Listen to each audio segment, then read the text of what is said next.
bees. One of the things that makes telescoping covers more difficult is it's a lot easier to mash bees.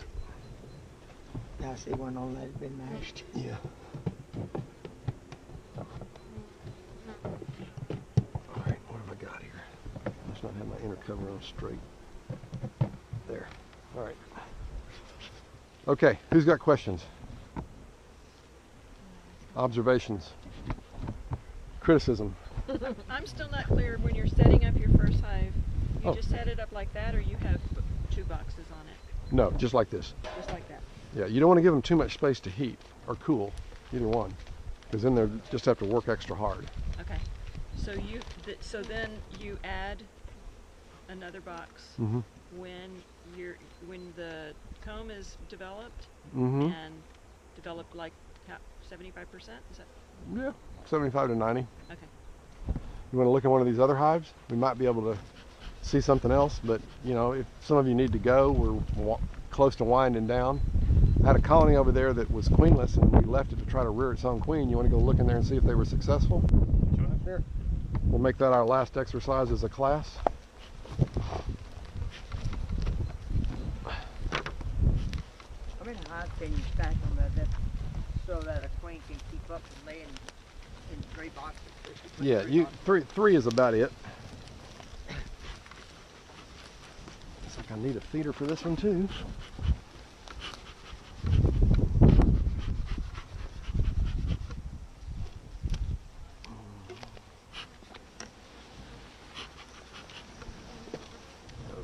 So like going into winter, if you had an established hive, would you want to feed them, or will they have enough honey and comb to be okay? It's just going to depend on what weight they have, right? So, for instance, 2 months ago, that taller colony, the first Langstroth hive that we worked, it had an almost full super of deep honey on top, right? And very little brood. And they've now changed that so that they've got a lot of brood and bees ready to go make more honey, and they don't have any honey left. Oh, look, there she is. We got lucky. See her? She jumped right in my hand. Oh yeah. Oh yeah. See her? She just went to the other side. Let's see if we can flip it over real quick without losing her. See her right there? Okay, watch how she moves. She is, she's lost. No, she's not lost. Do you see how she's moving differently than the last queen we saw? She's moving a lot faster. It looks Yeah, there you go. She's younger. That's because she's younger. She's frisky. Oh. In fact, I don't think she hasn't been mated and laying long. I think this is maybe the only brood she's got. You got eggs and larvae on this comb. Everybody see her? Yeah. Okay. So hopefully we had plenty of drones around. We saw some drones in that big strong hive, didn't we? Quite a number. We'd like for her to mate with drones from a variety of hives. Okay, now what do we got? What are these bees doing around us? Following the queen. Yeah, you know why? They can't find home. And we're keeping them from getting back to the hive. Remember how I said you don't want all to? around them. Yeah, we're blocking the entrance and all the foragers. Now, look at the foragers coming home. Yeah. Oh wow. Okay. But this hive's strong enough. You ought to have that piece of wood out of there so they have a full opening to get in there. You can do that, sure. Okay. So queen has a stinger. See it? You see it right there? You got to get real close to see it, probably. Yeah, I can see it. She's got it out. But she can't sting you unless you're an infant, right? Your skin is thick enough that her stinger won't penetrate. Try it on Dion and see if it's stinging. Now, yeah, bees won't have any trouble. What'd you do? Take the stinger off? Huh? The wing. No, the No. wing. Oh, the wing. I'm gonna clip a wing. So how do y'all raise your queens? How do you get them? Do you do it like this and then just get one out and then clip her and put her in a little box with a couple of bees? Yeah, but we use then much what do smaller. these We use queens- much smaller hives to rear our queens in, and we have thousands of. All right, so that's so good. then We got these would probably either just make another queen, since you hadn't taken any of the brood out. If you just got the queen. yeah, right. They would try.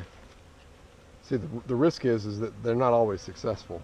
You know, there are spiders and birds, and Yeah.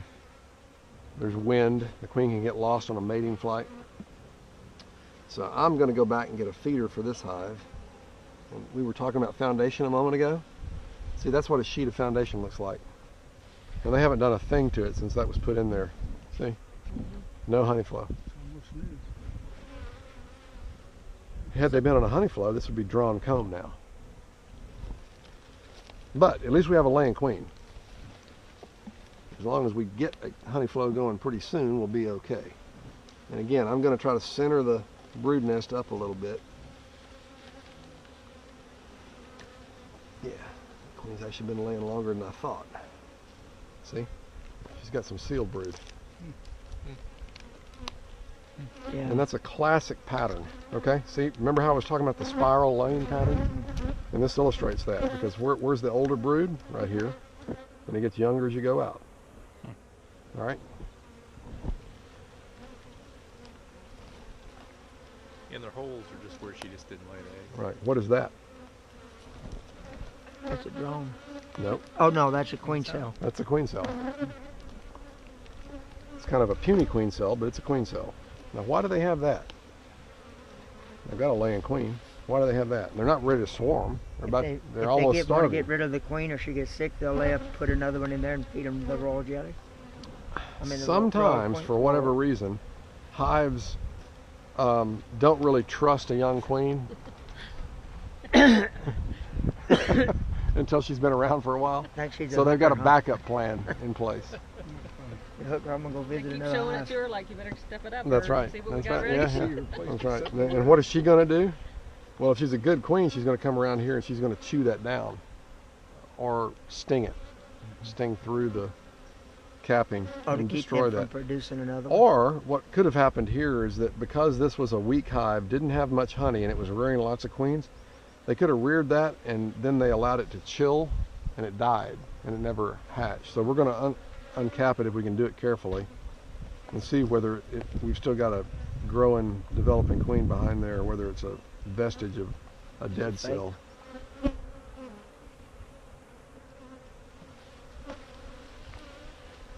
And looky there. Look what we got. You see it? What is that? Dead queen. Yep, mummified queen.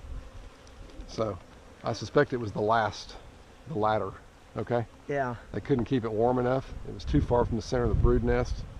And that was one of her sisters. Although she could have stung through that capping, but to me it was undisturbed looking enough that, anyway, she just didn't make it. All right, So when you run across, if you know you have a good queen and you run across queen cells, you knock them off? Well, if you want to keep that queen and you have reason to think that they shouldn't be rearing a queen cell, then yeah, if you want to hang on to the queen you got to do something to stop that process, right? Or you could make another hive out of it. There you go. Now you're thinking like a beekeeper again. Make more hives. But the other thing you got to remember is that bees often know more about what's going on than you do. Okay? You typically need to have a little bit of experience before you think you know more than the hive does about whether that queen is healthy or not.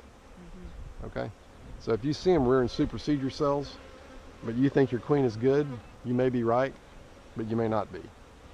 So leave them? So I often let nature take its course. Okay. Not always. If I'm convinced that I've got rogue bees that for whatever reason are resenting or trying to replace a queen that I want to keep, well, I will intervene. I'll go ahead and tear down the cells and say, no, not this one. So it's just really up to you. Anyway, this colony does not need that frame of foundation, and it needs to be fed, and I'm going to adjust the comb spacing appropriately. Do you hear them? You hear them? What are they doing? They're getting angry. Yep, that's right. They're warning me. Enough. Time to go. And so, being the prudent beekeeper, I'll listen to them. All right. And see, that's a classic posture of a bee that's ready to go sting you too. You see that? You see that? How the Why'd arch you leave that back other up. Yeah. You left that other one out, that other frame out, so you could put a feeder in there? Yeah. Yeah. hmm Okay. I didn't know if you knocked those off in there. They'll I probably go could. down If the it road. if it had honey on it or whatever, I wouldn't leave it standing out, right? Because then I'd attract robbers. And that's something you don't want to do. Well, that pretty much concludes it. I hope you feel like you've learned something. Yeah, sure. is. Okay. Well, thanks very much Okay. for coming. Appreciate your time. You betcha. For those of you who borrowed equipment, please take it back. And if I need to fix you up with packages or nukes, well, come see me with your little post-it note. Y'all are still doing the Bandera day, the day in Bandera. What do you call it? I don't know. Field day? I don't Where know. you're given? Okay. You have to check with Laura about that. Okay, I'll check with her. Oh, you mean to make There's one in Austin that they're showing how to nuke a hive tomorrow. You know? Yeah. Well, I ordered. Two hives. Can I just ask you a quick question about the syrup? Yeah, no problem. What's the best, or just the simplest, easiest, most reliable formulation for it? Just sugar and water? Yeah. hmm Do you want me to take this? Any And- particular ratio that? You know, the heavy syrup is fine, but it's trickier to get it dispensed out of like those jars that have the holes in the lids. That I would recommend like 2-to-1 water to sugar. Okay. Just white sugar, not Table the sugar. natural sugar.